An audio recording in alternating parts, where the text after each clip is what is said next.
ក្នុងរយៈពេលមួយសប្តាហ៍បន្ទាប់ពីជ័យជំនះរបស់ខ្មែរក្រហមរាជធានីភ្នំពេញដែលគេទទួលស្គាល់ថាជាគុជអាស៊ីជាកោះសន្តិភាពជាបេះដូងនិងជាមោទនភាពរបស់កម្ពុជាក្នុងរបបសង្គមរាស្ត្រនិយមបានក្លាយទៅជាទីក្រុងខ្មោចបន្ទាប់ពីការជំនះដោយបង្ខំមកក្រុងភ្នំពេញមានមនុស្សរស់នៅប្រហែល 40000 នាក់ដែលជាមេដឹកនាំខ្មែរក្រហមទាហាននិងកម្មកររោងចក្រតែប៉ុណ្ណោះអ្វីត្បិតតែក្រុមខ្មែរក្រហមស្អប់ទីក្រុងខ្លាំងយ៉ាងណាក៏ដោយក៏មេដឹកនាំខ្មែរក្រហមនៅតែទុកទីក្រុងភ្នំពេញជាមជ្ឈមណ្ឌលនយោបាយរបស់រាជរដ្ឋាភិបាលថ្មីរបស់ពួកគេដែរការិយាល័យរបស់ប៉ុល ពត ឬមន្ទីរ870ឬមន្ទីរក1មានទីតាំងនៅអតីតការិយាល័យ Residence Superior បារាំងដែលបច្ចុប្បន្ននេះជាក្រុមប្រឹក្សាអភិវឌ្ឍជាតិកម្ពុជាដែលនៅភាគខាងកើតនៃវត្តភ្នំក៏ប៉ុន្តែការប្រជុំគណៈកម្មាធិការអចិន្ត្រៃយ៍របស់បកកុម្មុយនីសកម្ពុជាផ្លាស់ប្ដូរគ្រប់កន្លែងនៅអគារក្បែរនោះដើម្បីរក្សាការសម្ងាត់និងសន្តិសុខសហគមន៍មួយត្រូវបានបង្កើតឡើងនៅក្នុងការិយាល័យ870មេដឹកនាំខ្មែរក្រហមជាន់ខ្ពស់ដូចជាប៉ុល ពត នួនជា អៀង សេរី ស៊ុន សេន វ៉ាន់ វេត និង ខៀវ សំផនត្រូវបានរាយការណ៍ថាហូបបាយរួមគ្នាស្ទើរតែរាល់ថ្ងៃក្រសួងពីរដែលបានទទួលចំណាប់អារម្មណ៍ខ្លាំងក្នុងរបបកម្ពុជាប្រជាធិបតេយ្យគឺក្រសួងការបរទេសដឹកនាំដោយលោកអៀង សេរីឬមន្ទីរប1ស្ថិតនៅក្នុងទីស្តីការគណៈរដ្ឋមន្ត្រីបច្ចុប្បន្ននិងក្រសួងការពារជាតិដឹកនាំដោយលោកស៊ុន សេនមន្ទីរស80ស្ថិតនៅក្នុងក្រសួងការពារជាតិបច្ចុប្បន្ន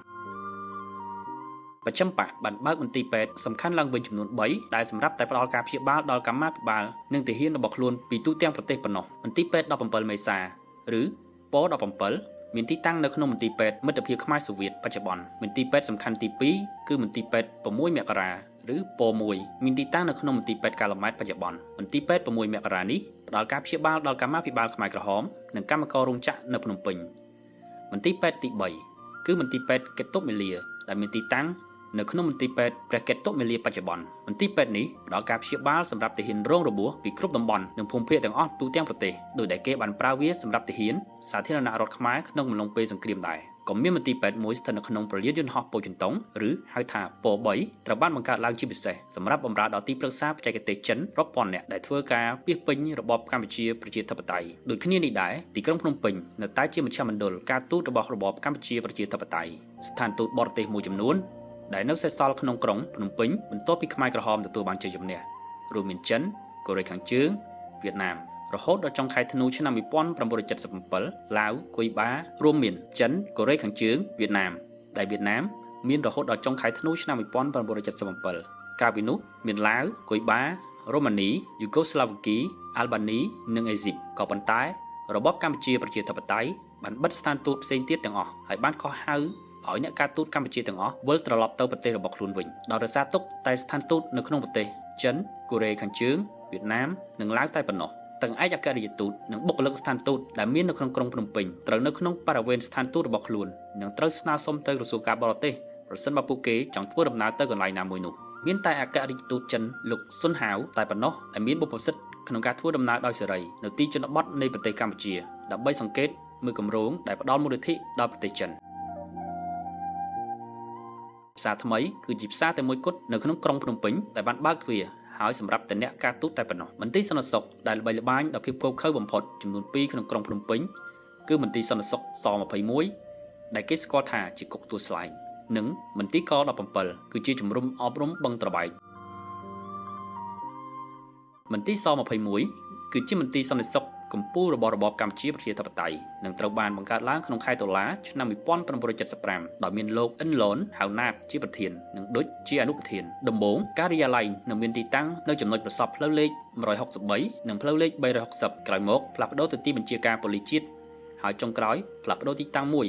ដែលយកអតីតសាលាបឋមសិក្សាទួលស្វាយព្រៃនិងវិទ្យាល័យទួលស្វាយព្រៃហើយក្រោយមកមិនយូរប៉ុន្មានឌុចបានក្លាយទៅជាប្រធានមន្ទីរក17មានទីតាំងនៅជិតវិទ្យាល័យបឹងត្របែកហើយដំបូងស្ថិតនៅក្រោមការត្រួតត្រាដោយផ្ទាល់របស់លោកអៀង សេរីដែលជារដ្ឋមន្ត្រីក្រសួងការបរទេស